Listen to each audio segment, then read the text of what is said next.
दोस्तों, एक तरफ राहुल गांधी का ट्वीट और दूसरी तरफ एक खबर निकल के सामने आती है। 65 किलोमीटर का सफर, राहुल का ट्वीट इधर, देश के युवा, देश के स्टूडेंट्स, देश के जेनजी संविधान को बचाएंगे, लोकतंत्र की रक्षा करेंगे, वोट चोरी को रोकेंगे, मैं उनके साथ खड़ा रहूंगा, ये राहुल गांधी कह रहे हैं। देश के युवा, देश के स्टूडेंट्स, देश की जेनजी, दूसरी तरफ अरुणाचल प्रदेश की पहाड़ियों से आती है एक सच्ची, साहसी और सशक्त आवाज, जहां आधी रात को 90 छात्राओं ने उठाया कलम से पहले संघर्ष का झंडा। दोस्तों, 65 किलोमीटर का ये मार्च, पैदल मार्च, सिर्फ इसलिए कि उनके स्कूल में शिक्षक नहीं हैं। हाँ, जब सिस्टम सो गया हो तब ये बेटियां जागी हैं। जब जवाब नहीं मिला तब उन्होंने सवाल बनकर रास्ता नापा, और जब देश मौन था तब अरुणाचल प्रदेश की बेटियां बोल उठी, बिना शिक्षक का स्कूल सिर्फ एक इमारत है। दोस्तों, आज हम बात करेंगे एक ऐसे मार्च की जो सिर्फ पैरों से नहीं चला गया बल्कि हौसलों से चला गया। यह है देश के कोने से आई वो गूंज जो सत्ता के गलियारों तक पहुंच चुकी है। राहुल गांधी का ट्वीट भी इसी संदर्भ में क्या दिख रहा है, आपको आगे सब कुछ बताएंगे। आपको नमस्ते, आपने देखना शुरू कर दिया द राजनीति का विशेष सेगमेंट खबर और विश्लेषण। मैं हूं आपके साथ यासूब रजा। दोस्तों, जब सिस्टम सो जाए तो जगा देती हैं बेटियां, और वो कहती हैं एक अकेला थक जाएगा, मिलकर बोझ उठाना, साथी हाथ बटाना। सुना है आपने? और अगर एक साथ झुक चुके, जो एकजुटता में जो ताकत होती है, उसे कौन कमजोर कर सकता है? अगर चाहे वो कोई हो, महिलाएं हों, बुजुर्ग हों, बच्चे हों, युवा हों, महिलाएं हों, छात्र हों, छात्राएं हों, अगर एक हैं, एक आवाज है, हम आवाज हैं, तो कोई उनकी आवाज को दबा नहीं सकता। और शायद दोस्तों, आजकल आप जेनजी जो सुन रहे हैं, आपने नेपाल में देखा ना, कितनी ताकत, पल भर में सत्ता को, बिल्कुल सत्ता की कुर्सी उलट देने की ताकत। तो दोस्तों, इससे पहले आपने जेनजी को लेकर कई शो देखा है, खैर उस पर भी लौटने की कोशिश करेंगे, लेकिन ये तस्वीर, राहुल गांधी का ट्वीट और इनकी ताकतों के साथ राहुल गांधी का साथ, बहुत कुछ बता रहा है। पल भर में कुछ भी अगर चाहत हो, अगर कुछ भी संवैधानिक दायरे के अनुसार ये चाहें तो वो कर सकते हैं। हाँ, कहती हैं जब सिस्टम सो जाए तो जगा देती हैं बेटियां।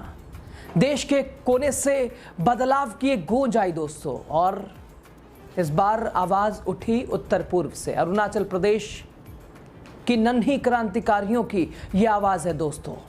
65 किलोमीटर पैदल सफर और एक रात, एक सपना, शिक्षा का अधिकार। यह सिर्फ दोस्तों एक मार्च नहीं था, यह जज्बा था, यह उम्मीद थी, भविष्य की लड़ाई, नीली वर्दी में नारी शक्ति की पदयात्रा।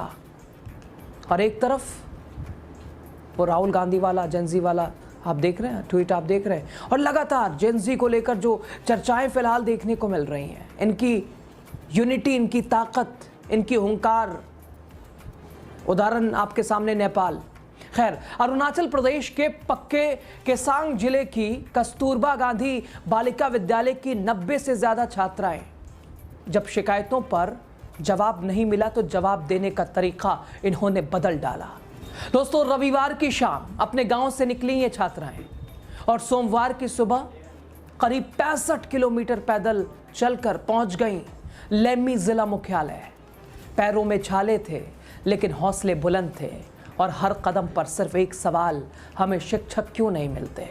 कस्तूरबा गांधी बालिका विद्यालय के इन बेटियों ने बता दिया कि संविधान सिर्फ किताबों में नहीं, उनके खून में है।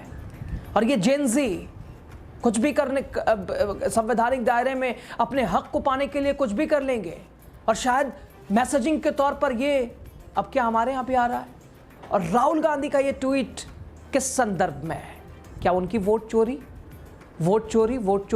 उनकी जो अलग लगातार उनके आरोप चुनाव आयोग और खुद केंद्र सरकार मोदी शाह पर?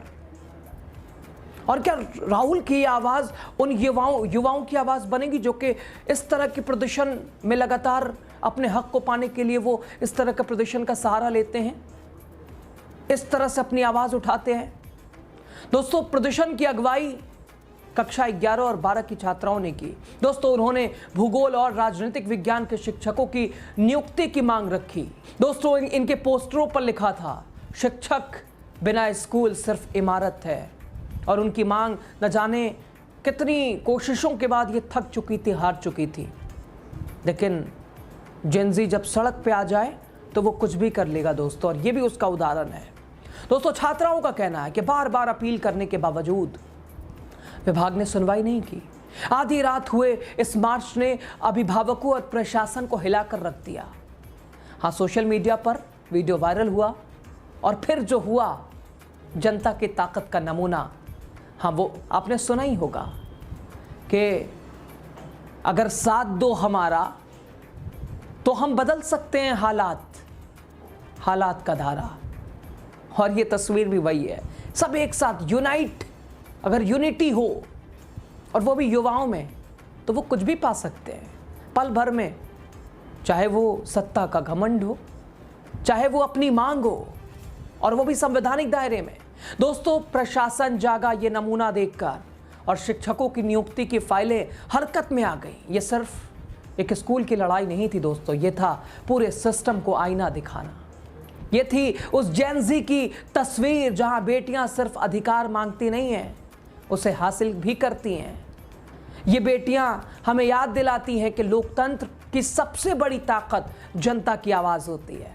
और दोस्तों, जब ये आवाज़ बच्चों की हो तो हर दीवार गिर जाती है। अरुणाचल की इन बेटियों को सलाम, क्योंकि ये सिर्फ कदमों की आहट नहीं थी, ये था बदलाव की गूंज। उत्तर पूर्व की धरती दोस्तों ऐसे भी दशकों से अपने हक, अपनी पहचान की लड़ाई लड़ रही है, और इस बार बदलाव की चिंगारी बेटियों ने जलाई है। ये सिर्फ शिक्षा की मांग नहीं थी, ये भविष्य की लड़ाई थी। ये सिर्फ कदमों की आहट नहीं थी, ये बदलाव की गूंज थी दोस्तों। और 65 किलोमीटर दोस्तों कम नहीं होता है, पैरों में छाले हैं, ये उम्मीद, ये सपने लेकर, एक शिक्षक की मांग को लेकर। देख लीजिए क्या सिचुएशन आ गई कि छात्रों को अपने गांव से मार्च पर निकलना पड़े, पैदल यात्रा करना पड़े अपनी मांग को पूरी करने को लेकर। 65 किलोमीटर कम होता है दोस्तों। हम आप थोड़ा सा चलते हैं, थक जाते हैं, पैरों में दर्द शुरू हो जाता है। इन छात्राओं ने रविवार को सफर शुरू किया अपने गांव से, वो मुख्यालय पहुंची अगले दिन। 65 किलोमीटर, ये तस्वीरें बता रही हैं कैसे ये कब निकली, और जब पहुंची तो क्या हालत है। ये अंधेरा भी बता रहा है कब से निकली, क्या खाया, क्या पिया, कुछ नहीं। और राहुल गांधी का ये ट्वीट किस संदर्भ में है, किसकी बात कर रहे हैं राहुल गांधी। बहरहाल दोस्तों, ये तस्वीर लोकतंत्र को मजबूत करती हैं, अपनी आवाज़ को मजबूत, और यही लोकतंत्र है सही मायनों में। लेकिन राहुल गांधी के ट्वीट को लेकर भी चर्चाएं इस खबर से भी जोड़ के ज़्यादा देखी जा रही हैं। खबर पे आप अपनी राय दे दीजिएगा, बहुत ज़रूरी है। आप लास्ट तक बने रहें। आपका बहुत शुक्रिया। वीडियो शेयर कीजिएगा, चैनल को सब्सक्राइब कीजिएगा, पेज को लाइक कीजिएगा। बहुत धन्यवाद आपका।